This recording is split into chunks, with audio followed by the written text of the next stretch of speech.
স্বামী স্ত্রী সময় কাটানোর জন্য দাবা লুডো খেলতে পারবে কিনা?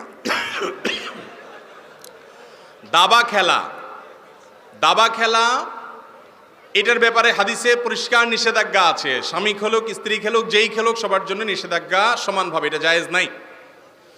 আর লুডো খেলা যেহেতু তখন সাহাবীদের যুগে এই টাইপের লুডো খেলা ছিল না, কিন্তু দাবা লুডো এগুলা একই টাইপ, কাছাকাছি টাইপ খেলা।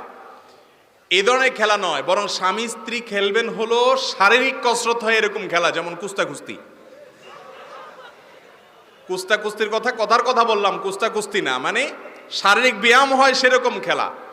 আমাদের প্রিয় নবী সাল্লাল্লাহু আলাইহি সাল্লাম আম্মা জান আয়েশা রাদিয়াল্লাহু তাআলার সাথে দৌড়াদৌড়ির প্রতিযোগিতা দিয়েছেন।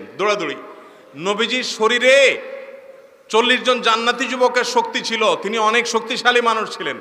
আয়েশা রাদিয়াল্লাহু তাআলা বয়সও ছোট, আবার মেয়ে মানুষ, আবার খুব হ্যাংলা পাতলা ছিলেন। ইফকের ঘটনা